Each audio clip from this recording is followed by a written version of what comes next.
Boa noite, então, a todos, a paz de Jesus segue a todos os irmãos, ministeriados, pregadores da palavra. Hoje nós vamos falar um pouquinho, então, da Léxio Divina, mas não com o intuito de fazer pregação. A nossa pregação ela vai se tornar depois um transbordamento da nossa Léxio Divina, da nossa leitura orante da palavra. Mas quando eu vou ler a palavra de Deus e vou orar com a palavra de Deus, eu não posso ter no pensamento o desejo de utilizar da palavra de Deus apenas para a minha pregação, porque, na verdade, eu vou mergulhar meu coração na palavra para que ela possa me evangelizar em primeiro lugar. Então, eu estou sendo evangelizado, eu estou sendo encontrado, estou sendo alcançado pela palavra de Deus, e é claro, uma vez que eu sou alcançado pela palavra de Deus, numa pregação, essa palavra vai transbordar sobre a vida dos irmãos. Mas, em primeiro lugar, ela precisa me encontrar, ela precisa ser uma espada de dois gumes na minha vida, cortando aquilo que não é de Deus e estabelecendo a vida de Deus em mim. Então, nada melhor do que nós já pegarmos o Salmo 119, na Bíblia da Ave Maria, o 118, no seu versículo 105. Então, Salmo 119, versículo 105, ou Salmo 118, se for na Bíblia da Ave Maria, versículo 105. Eu quero trazer, nessa leitura orante da palavra, eu quero trazer a importância da palavra, e quando nós estamos com a palavra de Deus em mãos, quando nós estamos mergulhados na palavra de Deus, que palavra é essa? Então, para nós, um pregador da palavra, ele não prega um livro, ele prega uma pessoa, e essa pessoa é Jesus. Então, nós pregamos a pessoa de Jesus, que se fez carne, a palavra que se fez carne e habitou entre nós. Então, Salmo 119, versículo 105, diz assim: Lâmpada para meus passos é tua palavra e luz no meu caminho.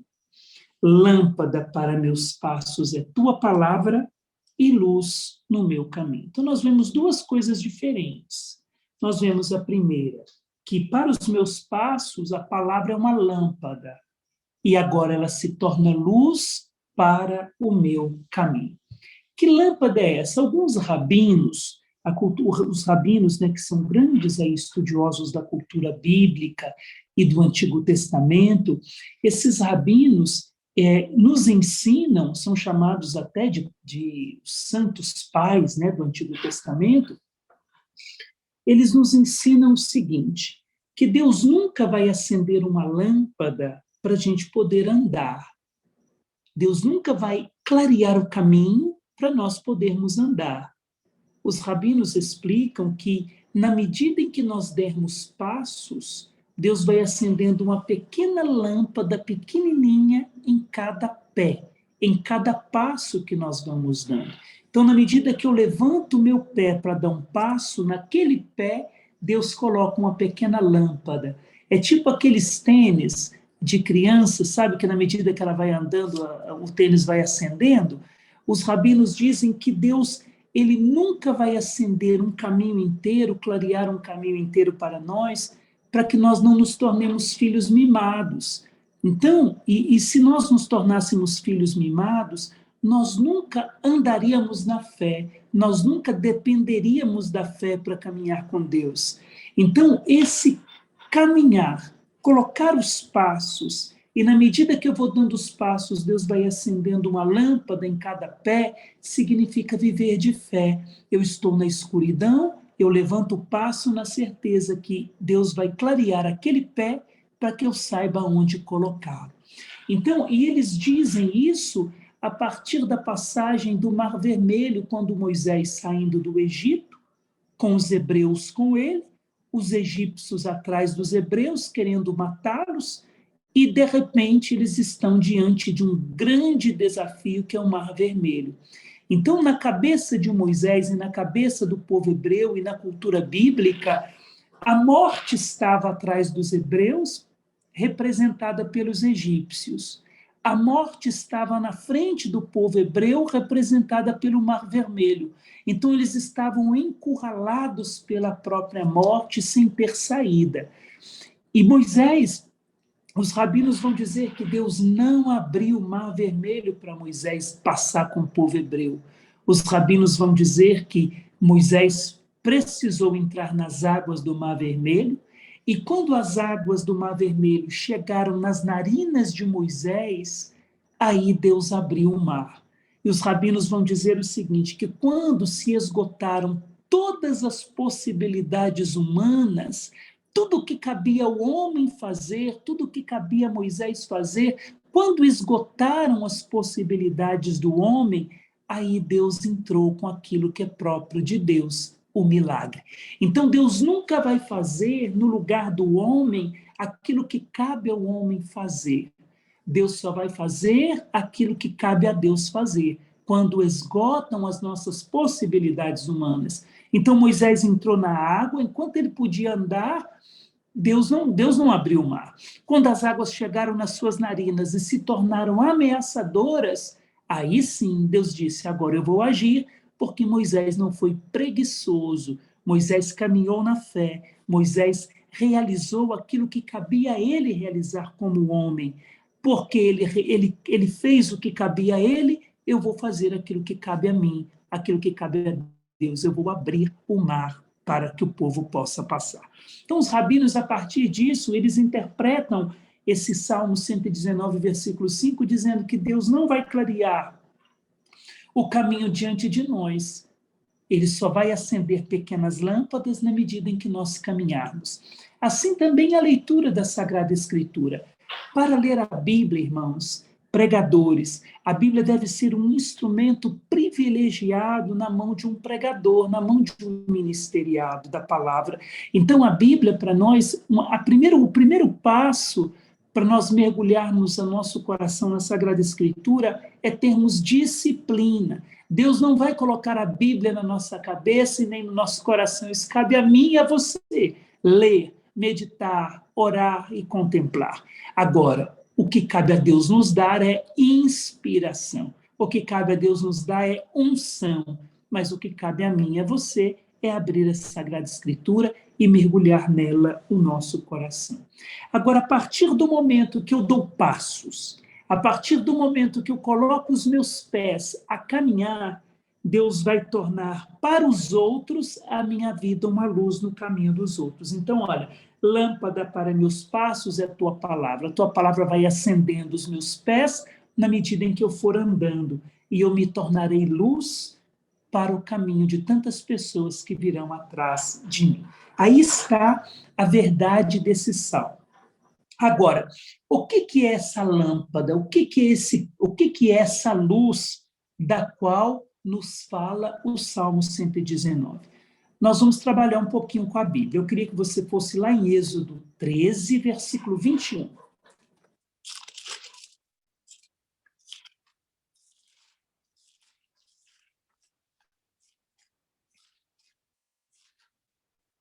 Êxodo 13, versículo 21.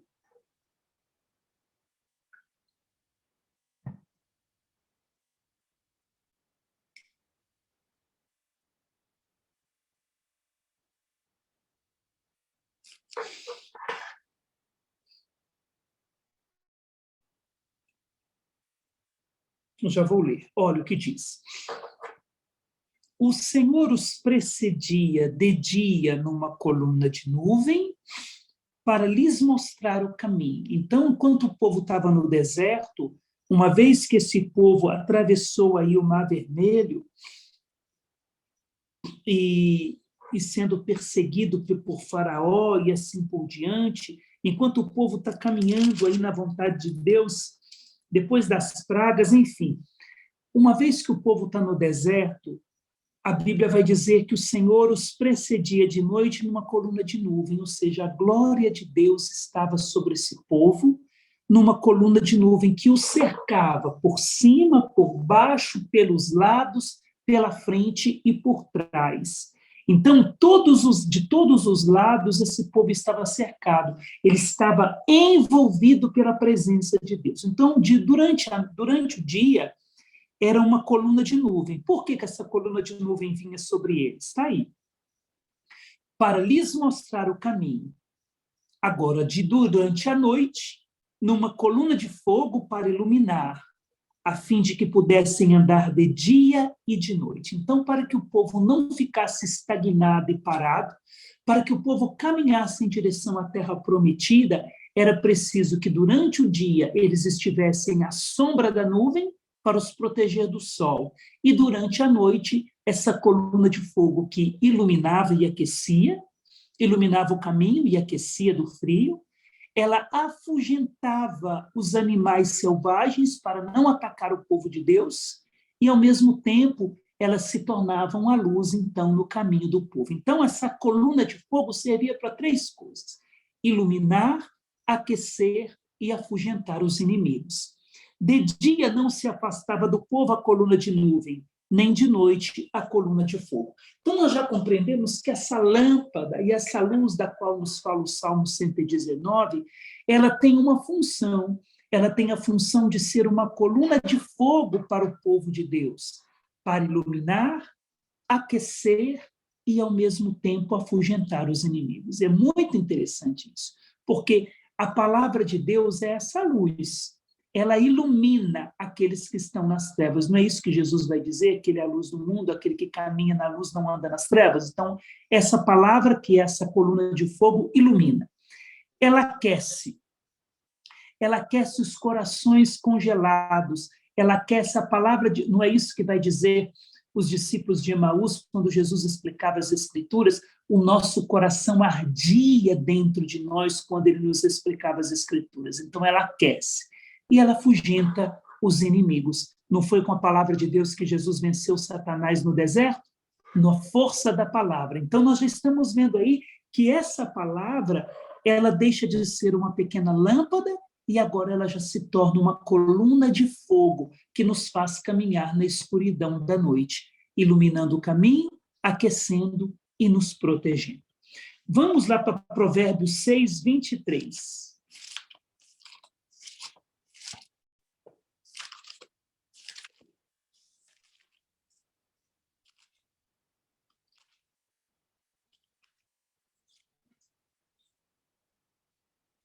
Provérbios 6, 23. Pois o mandamento, ou seja, ou a lei aí é a Torá, a lei aí é a palavra, pois o mandamento é uma lâmpada e a lei uma luz. E caminho de vida é a lição da disciplina. Então, nós já estamos vendo que a palavra aí continua sendo lâmpada, continua sendo luz, e ela é uma lição de disciplina. Ela disciplina o nosso caminhar, ela disciplina a nossa vida, ela disciplina os nossos movimentos para que eles estejam alinhados segundo os movimentos do Espírito, segundo a vontade de Deus. Nós vamos dar continuidade, então, nós já vimos que essa palavra é uma lâmpada, que essa palavra é uma coluna de fogo, que essa palavra disciplina os nossos movimentos para que eles sejam alinhados ao querer de Deus. Agora vamos lá para Isaías, capítulo 9, versículo 1.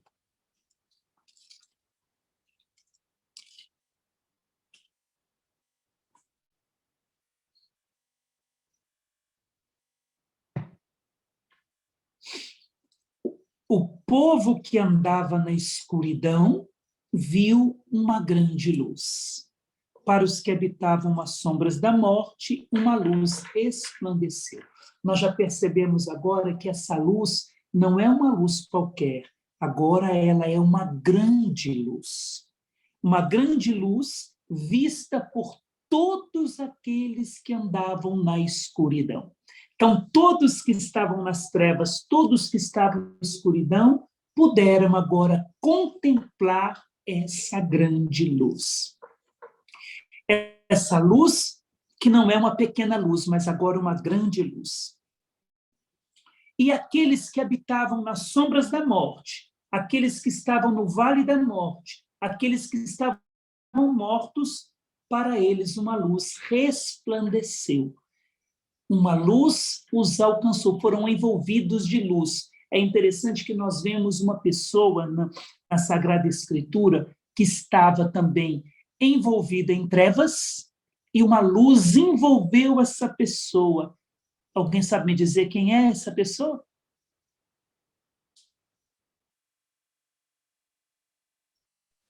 Pode abrir o microfone aí, o primeiro, e falar. Quem que é? Eu acho que Edmar Souza, ele falou aí. Quem que é, irmão? Saulo. É isso mesmo, é Saulo. Alguém que estava na sombra da morte, na morte do próprio orgulho, na morte daquilo que... Está lá no capítulo 9. Ele foi envolvido de luz e por isso que ficou 3 dias cego, para dizer que ele precisava experimentar, fazer um retiro de morte com Jesus para vir para a luz. Então, ou seja, para receber a verdadeira luz que vem do Senhor. Então, sobre aqueles que estavam na sombra da morte, uma luz resplandeceu. Ainda em Isaías capítulo 9, versículo 6. Pois nasceu para nós um menino, um filho nos foi dado. Dependendo da Bíblia, é o versículo 5. Pois nasceu para nós um menino, um filho nos foi dado. Então, nós já percebemos aqui que essa luz, que essa grande luz, segundo o profeta Isaías no capítulo 9, essa luz já deixou de ser uma coluna de fogo, já deixou de ser apenas uma luz, uma lâmpada, e ela se tornou agora uma pessoa, um menino. Esse menino é a luz. Interessante que nós encontramos isso lá no dia da Epifania do Senhor, com a visita dos magos. Esse menino se torna, então, uma luz. Essa luz se torna criança, se torna um menino. Um menino nos foi dado. Então, nós já percebemos que essa luz que nós vimos lá no Salmo 119, essa luz ela foi progredindo, ela se tornou uma coluna de fogo que disciplina a nossa vida, ela foi se tornando uma grande luz que resplandeceu na região da morte, e agora essa luz se torna uma pessoa, e essa pessoa nós vamos conhecê-la mais tarde. Vamos lá em João, Evangelho de João, capítulo 1, versículo 9.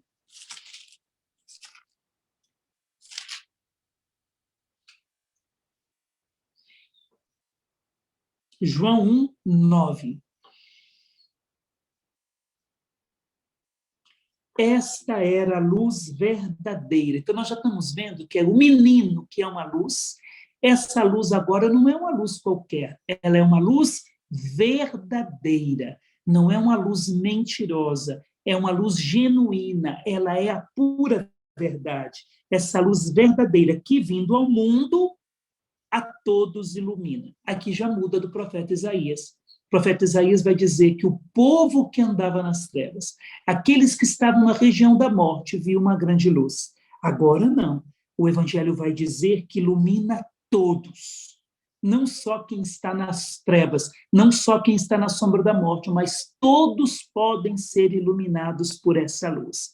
Aqui João não fala ainda quem é. Claro, nós compreendemos que é Jesus, mas aqui ele não fala ainda.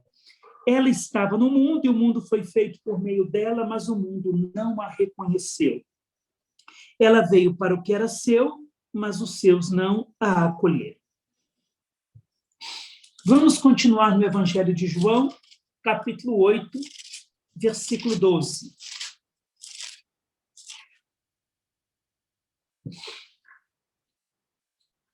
João 8, 12.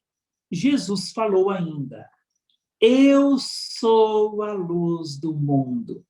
Quem me segue não caminha nas trevas, mas terá a luz da vida. Aqui Jesus declara que essa luz, que essa coluna de fogo, ele é essa luz. Então, nós estamos vendo que a palavra é uma pessoa, e essa luz, cujo Salmo 119 disse, também é uma pessoa. Então, se nós voltarmos lá para o Salmo 119, versículo 105, nós já vamos ler o Salmo de uma maneira nova. Nós já vamos enxergar nessa lâmpada a pessoa de Jesus. Nós já vamos enxergar nessa luz a pessoa de Jesus. Então, Jesus é para meus passos, ou seja, a lâmpada para meus passos é a tua palavra, e luz no meu caminho. Então, lâmpada para os meus passos é Jesus. A palavra é Jesus. Jesus é essa luz no meu caminho. Então, nós já conseguimos ver na palavra que essa palavra já não é mais um livro. Essa palavra agora é uma pessoa, essa luz é uma pessoa. E quando a igreja sempre nos ensina que a Sagrada Escritura fechada, minha gente, ela é um livro qualquer. Mas quando a Bíblia está aberta e a palavra de Deus é proclamada, aquilo que nós proclamamos está acontecendo. Aí ela se torna uma pessoa quando ela é proclamada. Por isso que no ambão da igreja, nas santas missas, por isso que a liturgia ensina que na Santa Missa ninguém deveria levar liturgia diária, ninguém deveria acompanhar as leituras pelo celular, ninguém deveria levar o folhetinho, nas igrejas não deveria ter folhetinho de missa. Por quê? Porque na hora das leituras, todo o olhar deve estar voltado para o ambão, onde a palavra está sendo proclamada. Quando o leitor vai para o ambão, a Bíblia, o lecionário, né, onde está a palavra, deveria estar fechado. A pessoa vai para o ambão, o leitor vai para o ambão. Quando eu tinha paróquia, eu ensinava isso para os meus leitores. O lecionário fechado, o leitor chega no ambão e abre a palavra com muita solenidade. Ele abre a palavra. Esse gesto de abrir a palavra, ele está repetindo o gesto de Jesus na sinagoga de Nazaré, quando foi dado para ele o livro do profeta, o rolo do livro de Isaías, e ele abriu em Isaías capítulo 61.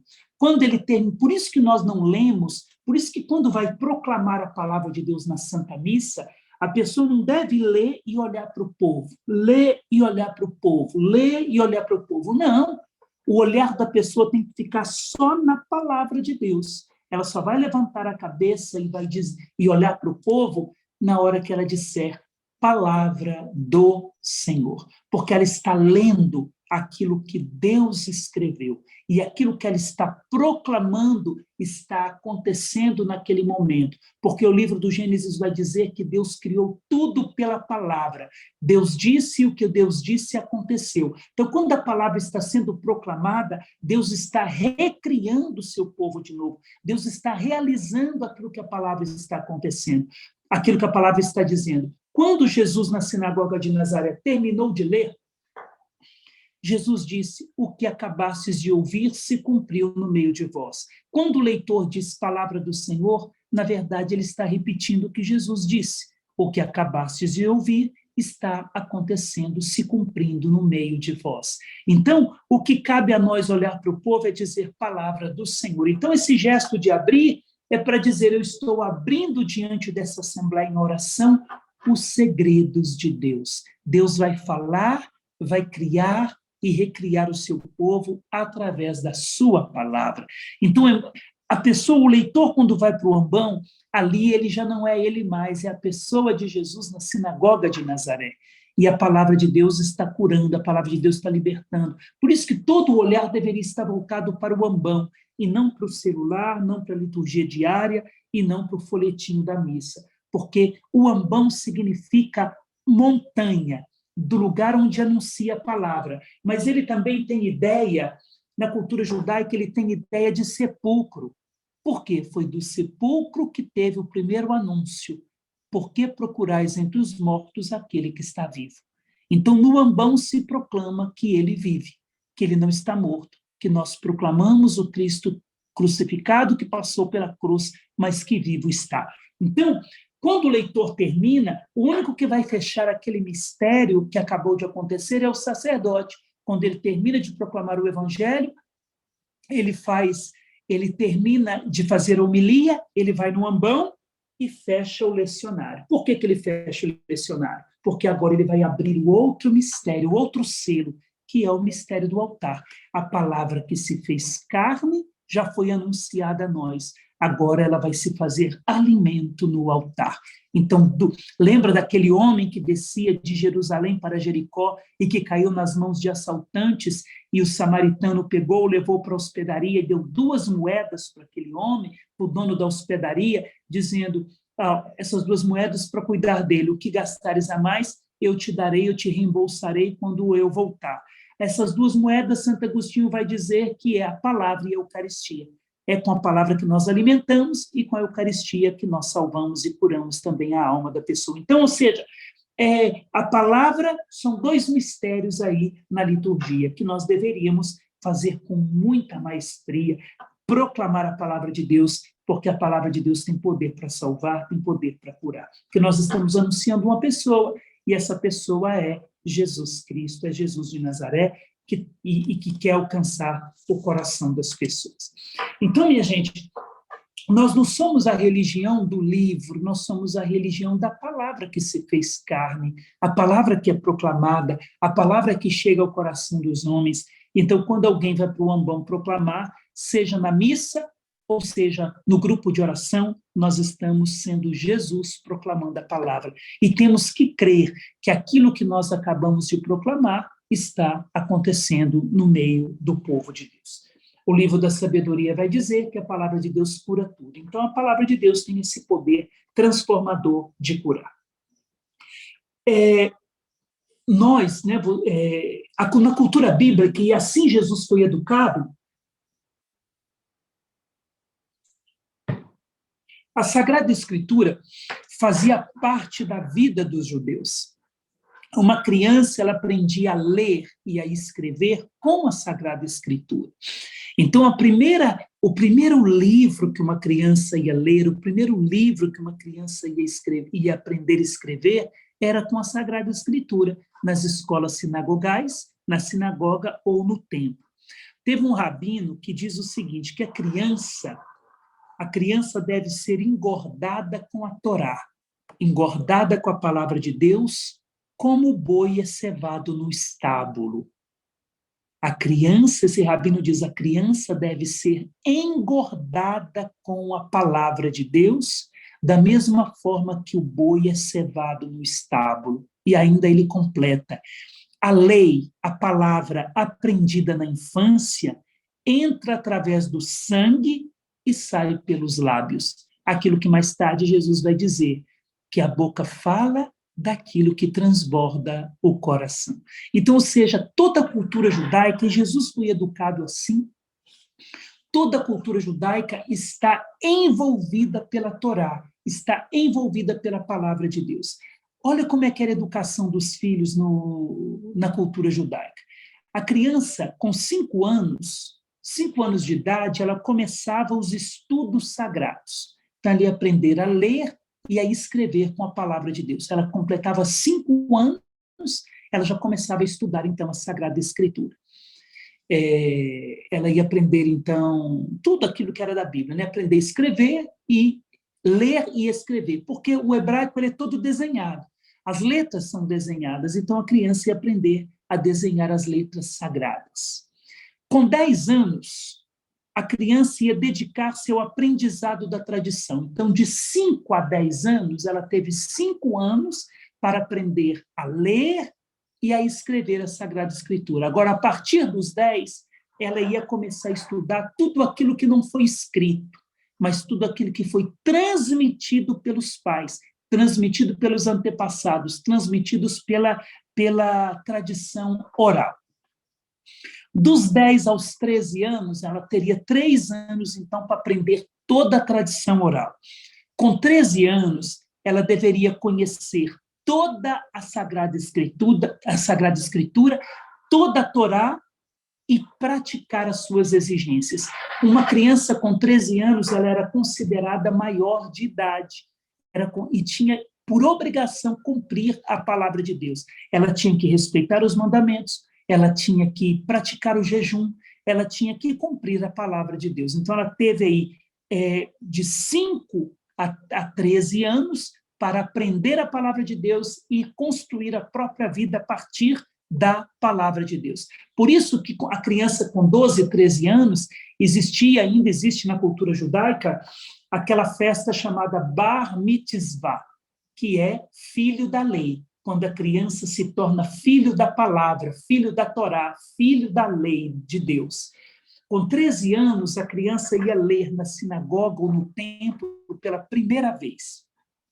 Era uma celebração belíssima, e por isso que Jesus, com 12, 13 anos, estava no templo entre os doutores da lei. Ali foi a sua celebração da Bar Mitzvah. Como que era feito?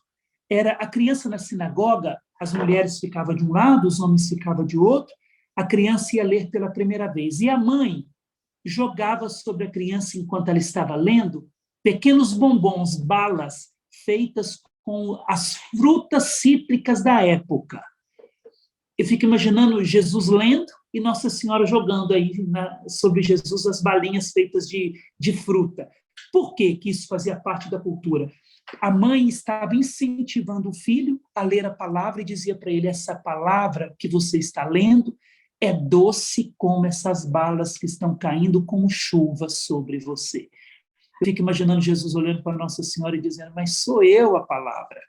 Sou eu que vim dar sabor a vocês, sou eu que vim dar a doçura do céu para vocês, mas para que se cumpra todas as coisas, pode jogar essas balinhas sobre mim. Né? Então, está vendo como é que a cultura bíblica, a cultura judaica, leva uma criança a mergulhar na Sagrada Escritura e com 15 anos começava o aperfeiçoamento dos conhecimentos daquela criança. Então, a criança tinha 10 anos de aprendizado da palavra, de 5 a 15 anos, um mergulhar constante na palavra de Deus. É interessante que, se vocês lerem 2 Timóteo 3,15, Paulo vai dizer a Timóteo: desde criança conhece as Escrituras. Ou seja, desde que tu tinhas 5 anos, tu começaste a aprender a Sagrada Escritura. E com 15 anos, tu já eras um expert na Sagrada Escritura. Então, ou seja, era costume ler e meditar, ruminar a Sagrada Escritura. Assim deveriam ser também as nossas crianças. Você que é pai, ou que ainda não é, ou é mãe, ainda vai ser, eduque os seus filhos ou os netos na palavra de Deus, minha gente. Conte as histórias bíblicas. Eu me lembro que, quando eu era pároco na França, os franceses não têm a criatividade que nós brasileiros temos na evangelização, mas a catequese deles é extraordinária. É uma catequese bíblica. A criança tem 4 anos da mesma história bíblica. Então, no primeiro ano, conta-se as histórias, os personagens bíblicos de uma forma que a criança consegue compreender. No segundo ano, repete tudo de novo de uma forma mais aprofundada. No terceiro ano, a mesma coisa e assim por diante. Certa vez eu fui visitar a pré-catequese e lá tinha uma criancinha de 5 anos que eu perguntei assim: minha gente, quem foi Moisés? Aí uma criancinha de 5 anos levantou o dedo e disse para mim assim: Padre, Moisés, cujo nome significa tirado das águas, foi quem tirou o povo de Deus do Egito. Eu fiquei assim perplexo de ver uma criancinha naquela idade ainda dando significado ao nome de Moisés. Por quê? Porque é ali colocado na cabeça deles a história bíblica dos personagens bíblicos. Isso vai ficando no coração da criança e ela cresce um adulto, não um adulto vazio, mas um adulto cheio da palavra de Deus, preenchido pela palavra de Deus. Então, é assim que nós devemos ler a Sagrada Escritura. Ver Jesus em toda a Escritura. Olhar para o Antigo Testamento e ver nele o anúncio de Jesus. Olhar para o Novo Testamento e ver nele o cumprimento do Antigo na pessoa de Jesus. Ler agora a partir dos óculos da visão de Jesus Cristo. Nós lemos o Antigo Testamento com o olhar de Jesus. Então, nós lemos toda a Bíblia agora a partir daquilo que Jesus nos ensinou. E para isso, minha gente, nós temos alguns degraus que nos ensinam a ler a Sagrada Escritura. E esses degraus são os degraus da Léxio Divina. Então, nós temos aí...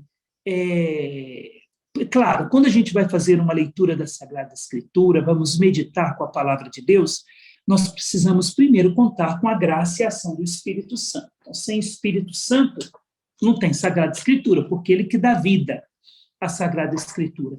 O diabo também conhece a Bíblia, mas o diabo não tem o Espírito Santo. Então, a palavra na boca do diabo é uma lei morta, que condena. Agora, a palavra na boca e no coração de quem tem o Espírito Santo salva, é uma palavra que salva, porque é o próprio Jesus. Então, nós contamos com a ação do Espírito para nos abrir nosso coração, abrir nossa mente para a compreensão da Sagrada Escritura, para mergulhar nas entrelinhas da Sagrada Escritura. Os judeus nos ensinam que entre uma letra, o espaço entre uma letra e outra, nesse pequeno espaço de uma letra para outra, existe ali segredos de Deus. No espaço de uma palavra para outra, existe ali segredos de Deus. E no espaço de uma linha para outra, existe também segredos de Deus que querem ser revelados. E esses segredos, nós precisamos mergulhar neles através da ação do Espírito de Deus. Então, o primeiro passo, o primeiro degrau para a Lexio Divina é a leitura. Eu vou pegar aqui no livro, né, cujo autor sou eu mesmo. Então, eu vou pegar aqui nesse livro que a RCC lançou. O primeiro degrau da Lexio Divina é a leitura. E nós precisamos pegar o texto bíblico e seguir esses degraus. Eles nos ajudam na oração pessoal e isso vai transbordar também no nosso ministério como pregadores da palavra. Então, o primeiro degrau é a leitura da Bíblia. E a primeira pergunta que eu devo responder quando eu pego a Bíblia para ler nesse primeiro degrau é: o que diz o texto lido? Aqui, na verdade, minha gente, eu não vou meditar, eu não vou rezar, eu vou buscar aquilo que o texto diz em si mesmo. Na verdade, eu vou procurar os detalhes desse texto. Eu vou querer saber quem são os personagens, quando é que o texto foi lido, por que o texto está escrito assim, por que o texto está falando isso, está falando aquilo. Então, eu devo me deter aí nos personagens, nos detalhes do texto, o que os personagens estão fazendo, quem são eles, o que eles estão falando, quem é o autor desse livro, em que ano ele escreveu, em qual contexto histórico. Nesse primeiro degrau da Lexio Divina, eu tenho que trabalhar um pouco mais para conhecer o texto. Às vezes vou ter que ler mais vezes, várias vezes, até eu ficar habituado com esse texto. Precisarei conhecer aí, como eu disse, né? Os personagens, saber seus nomes, onde moram, o que fazem, quem sabe o significado do nome deles. Tudo isso de uma forma impessoal, pois eu estou à procura dos detalhes do texto e ainda não é hora de me colocar no texto. O texto, para mim, neste momento, seria como uma ficha contendo dados de alguém. Então, eu vou me tornar aí um detetive da palavra de Deus, procurando os detalhes desse texto. Então, tem muitos detalhes na Bíblia que o autor não coloca aí à toa, que tem algum significado para nós, esse detalhe que o autor traz. Por exemplo, aquela samaritana que vai buscar água, a Bíblia vai dizer que era meio-dia. Depois, lá em João 8, quando aquela mulher é pega em flagrante delito de adultério, Jesus escreve 2 vezes no chão, não é à toa. Depois, Jesus está no templo de Jerusalém, a Bíblia vai dizer que ele está lá no pórtico de Salomão, e a Bíblia vai dizer que era inverno. Está vendo? Então, são detalhes que não estão ali à toa, são detalhes que querem falar alguma coisa para nós. Por exemplo, na traição de Pedro, vai dizer que ele estava numa fogueira. Por que esses detalhes? Por que a Bíblia traz esses detalhes? Então, nós não podemos perder esses detalhes na Sagrada Escritura, são importantes. E tudo isso, nós ficamos no primeiro degrau, que é o degrau da leitura da Sagrada Escritura. Depois desse primeiro degrau bem feito, eu busquei os detalhes para enriquecer a minha leitura, para enriquecer a minha compreensão na Sagrada Escritura. Eu vou para a meditação, desculpa. No primeiro degrau, eu fiz a seguinte pergunta: o que diz o texto lido? Agora, no segundo degrau, eu vou responder o que me diz o texto lido. O que o texto está dizendo para mim? Aí aqui as coisas mudam. Aquilo que era impessoal se torna pessoal. Eu vou me colocar no lugar do personagem bíblico, eu vou me colocar naquele texto. Aquilo que Jesus está falando, aquilo que está acontecendo, está direcionado a mim. Agora sou eu o necessitado. Então, essa palavra precisa ser mais penetrante que uma espada de dois gumes. Ela deve me converter. 4 coisas que a meditação deve fazer conosco. Ela precisa me converter, ela precisa me transformar, ela precisa cortar o mal e restabelecer a paz no meu interior. Então, ou seja, eu vou permitir que a palavra de Deus me alcance. Por exemplo, nós vemos lá no Evangelho de Mateus, quando um dos discípulos pergunta para Jesus, Simão, Senhor, quantas vezes eu devo perdoar o meu irmão se ele pecar contra mim? Até 7 vezes? Jesus vai dizer, não te digo até 7, mas de 70 vezes 7. Então, nós vemos aí pequenos detalhes, e agora sou eu que me coloco no texto. Sou eu que preciso perdoar. Sou eu que preciso fazer uma lista de pessoas que me machucaram e que eu preciso dar o perdão. Tá vendo? Então, agora, a meditação, eu vou mergulhar a minha vida nesse texto bíblico. Eu vou permitir que a palavra de Deus ela entre na minha vida, ela entre na minha história, ela me converta, me transforme, restabeleça a paz, corta o mal de dentro de mim. Eu vou permitir ser invadido pela sabedoria de Deus. Então, agora sou eu no texto. Então, não vou pensar em ninguém, não vou pensar no fulano, nem no cicrano. Sou eu, o necessitado da palavra de Deus. É o meu coração que precisa arder agora com a palavra de Deus. Uma vez que a meditação foi feita, eu já passo para o outro degrau, o terceiro degrau, que é o degrau da oração. Agora, é muito importante esse degrau, porque eu já li e estudei a palavra de Deus. Eu meditei, eu trouxe aquela palavra para a minha vida.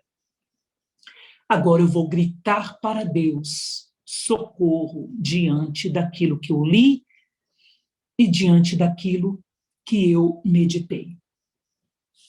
Se no primeiro degrau eu fiz a pergunta, o que diz o texto lido? Se no segundo degrau eu fiz a pergunta, o que o texto me diz? No terceiro degrau eu vou responder a seguinte pergunta, o que eu digo a Deus agora através do texto lido e meditado? Então agora eu vou orar com a palavra de Deus. O nosso itinerário percorrido até aqui, nele eu já conheci o texto, eu já sei o que o texto provocou em mim, agora eu devo dar uma resposta ao Senhor, e essa resposta deve nascer da palavra de Deus em mim, e não simplesmente um pedido que quero fazer. Como o Senhor já me provocou na sua ação salvífica, como ele já se dignou mexer no meu interior, só ele pode agora me ajudar nesse processo de conversão. Então, ou seja, a oração é pedir a Deus que ele evangelize as áreas da minha alma e do meu coração que ainda não foram evangelizadas. Áreas da minha vida que precisam ser alcançadas pela força da palavra. Então, minha resposta pode ser, portanto, uma oração de arrependimento, de ação de graças, de adoração, de clamor, mas tudo isso com a palavra. Um salmo, por exemplo. O importante é orar com a palavra de Deus em resposta àquilo que ela provocou em mim. O meu fundador dizia que a oração nos faz amigos de Deus. Então, como amigos, é hora de entrarmos nessa intimidade com o Senhor, a palavra que se fez carne.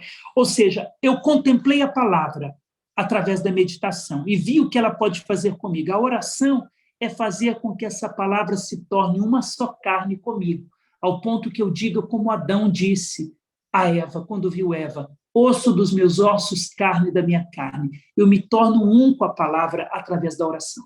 Eu quero dar um exemplo, gente, de uma pessoa cheia da palavra de Deus e que vai conduzir uma oração. E uma oração conduzida sem palavra de Deus. Quer ver, por exemplo, eu vou conduzir um momento pedindo o Espírito Santo lá no grupo de oração, no congresso, seja onde for que eu for rezar, vou fazer uma oração pedindo o Espírito Santo.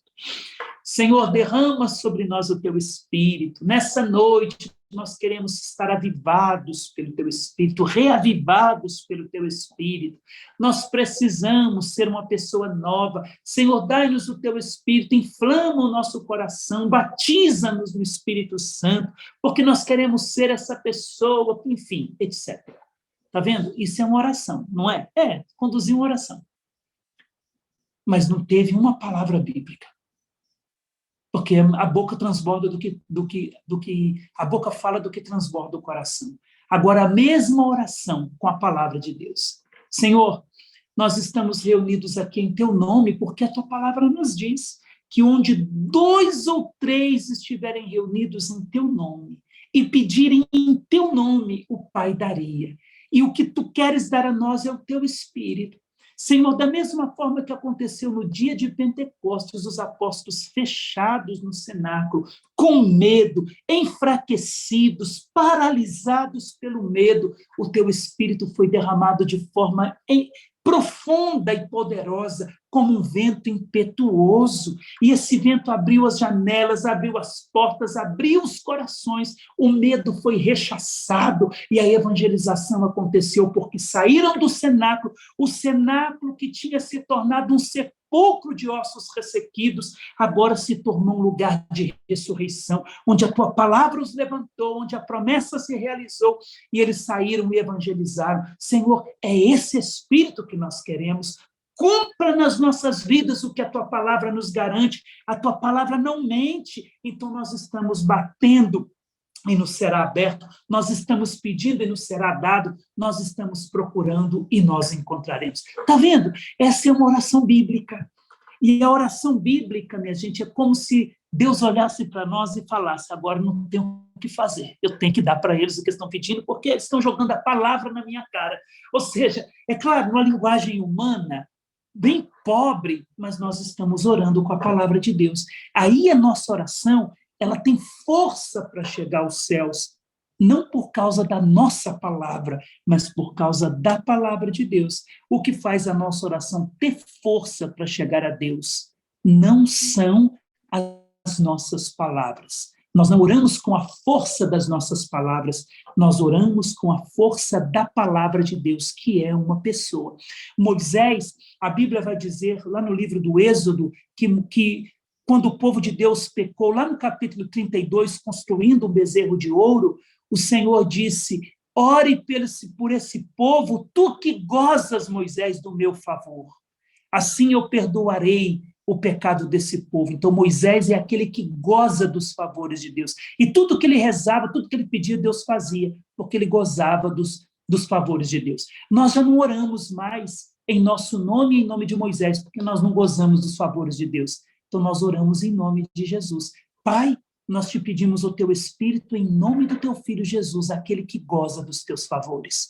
Por causa dele, por causa do sacrifício dele, por causa da vida ofertada dele, a ele tu não negas nada. Então, por causa dele, batiza o teu povo no Espírito Santo. Está vendo? Não, minha gente, quando o Pai olha para nós e vê esse povo está rezando e pedindo em favor deles em nome do meu filho, porque então eles estão colocando o meu filho na minha frente. Não tem como o Pai negar a nossa oração por causa do filho que se entregou inteiramente a ele. Então, quando nós oramos com a palavra de Deus, a palavra ela enche o nosso coração.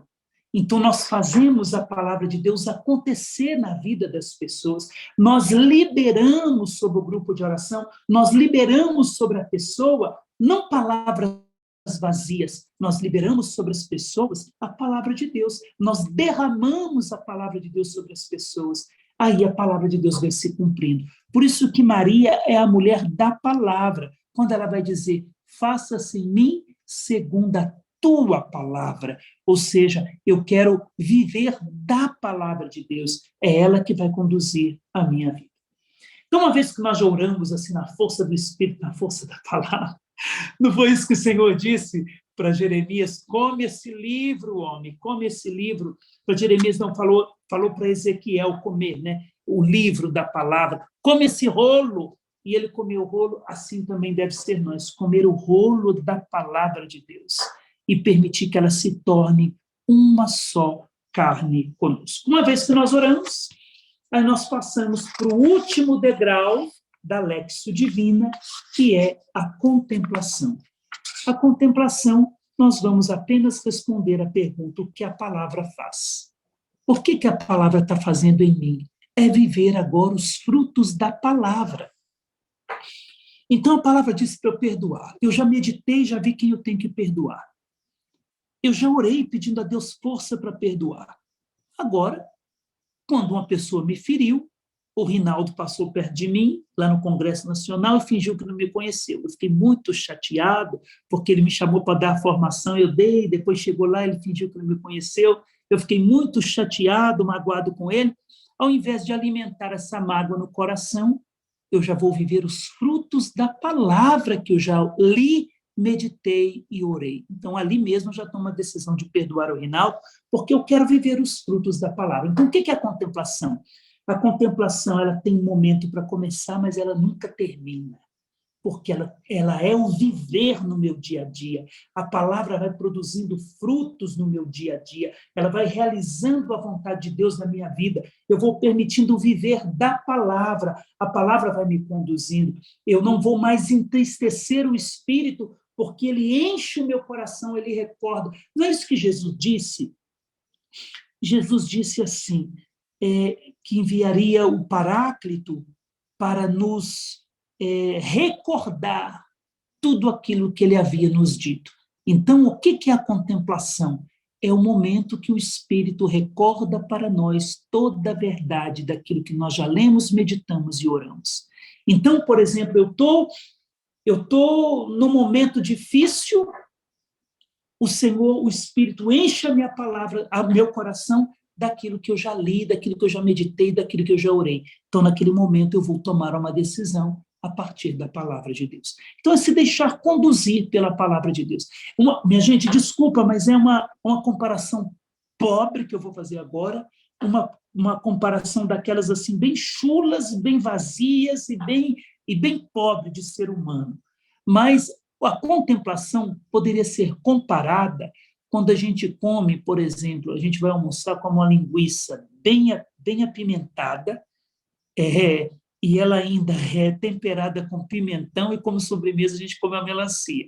Então a gente vai lembrar da comida o dia inteiro, ela fazendo digestão dentro de nós, subindo aquele tipo de um arroto, né? E a gente vai lembrando daquela comida que não fez digestão. É isso a contemplação.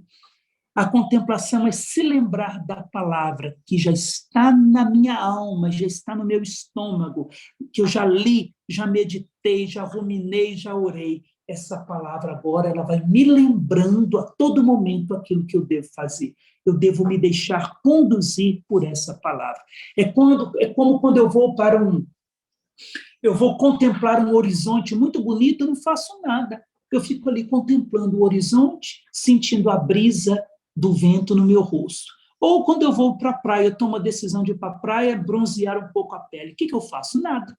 Eu só me exponho ao sol. Quem trabalha é o sol. É isso a contemplação. Eu me exponho a Deus e Ele, através da sua palavra, bronzeia a minha alma e faz dela parecida com a pessoa de Jesus. Então, ou seja, a contemplação é se deixar transformar na imagem e semelhança do Filho de Deus. Eu vou me deixando converter e vou vivendo o dia a dia, as situações do dia a dia a partir da palavra de Deus. Então, são esses 4 degraus da Lexio Divina que eu preciso mergulhar, que eu preciso caminhar, que eu preciso colocar meu coração. É claro que depois do momento de pregação, a palavra já vai estar no meu coração.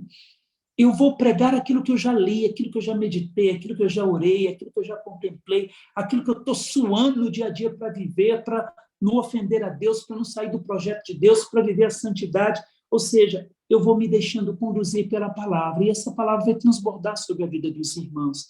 Então, um pregador precisa conhecer a palavra, ele precisa ser íntimo com a palavra, ele precisa mergulhar na Sagrada Escritura e fazer dela, minha gente, o seu instrumento de trabalho. É o que Deus pôs nas nossas mãos. O céu se abriu, Deus colocou nas nossas mãos a sua palavra. Não estou dizendo que a gente precisa ter teologia, não estou dizendo que a gente precisa fazer grande esforço. Se puder, glória a Deus, só nos enriquece. Mas eu estou dizendo que nós podemos estudar um pouco mais a palavra de Deus. E não ler por ler, mas ficar parado em pequenos detalhes da Sagrada Escritura. Nós precisamos fazer pergunta para a palavra de Deus, e ela mesma vai nos responder no momento oportuno. O próprio Deus vai nos responder a partir da sua palavra. Então, são pequenos detalhes que nós precisamos nos deter na Sagrada Escritura, rezar com eles, mergulhar nesses detalhes e assim por diante. Alguma pergunta? Alguém quer falar alguma coisa? Rinaldo?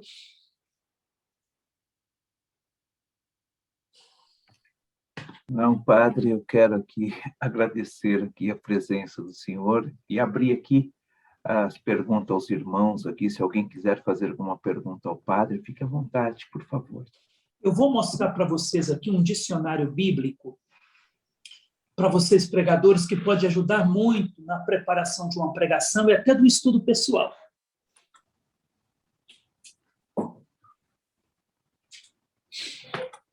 É este aqui. Muito bom, grosso.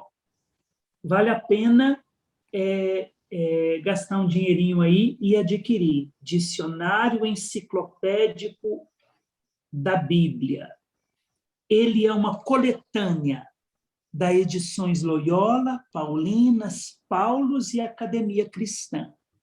Então, é um dicionário muito bom, ó, volumoso, em ordem alfabética, que pode ajudar muitos pregadores aí, não só para pregar a palavra, mas também no estudo pessoal, para descobrir as curiosidades aí da Bíblia. Ele traz a palavra, traz o referente dela no hebraico, às vezes no grego, o significado. É muito importante isso. Por exemplo, ontem eu fui dar uma aula sobre a pessoa de Débora. E fui estudar o que significa Débora, que era juíza e que era profetisa. E nos meus estudos eu fui mergulhando e descobri que a palavra Débora do hebraico significa abelha, e abelha vem da mesma raiz da palavra palavra, que no hebraico se diz davar.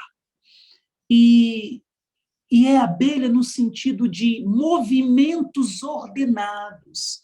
Então, Débora era uma abelha porque ela tinha os movimentos da sua vida eram ordenados a partir da palavra de Deus. Então, era uma mulher ordenada, os seus movimentos eram ordenados e alinhados a partir da profecia que Deus colocava na sua boca e no seu coração. Está vendo como que é interessante nós mergulharmos, às vezes, no significado das palavras, porque elas trazem para nós traz profundidade. Então, esse dicionário aqui, ele traz, antigamente tinha aquele dicionário bíblico, que eu também tenho, aquele dicionário bíblico, e o dicionário bíblico ele foi trazido para esse. Então, é isso aí. Então, aqui tem tudo, é bem completinho, viu? Para aqueles que quiserem, é um bom livro a adquirir.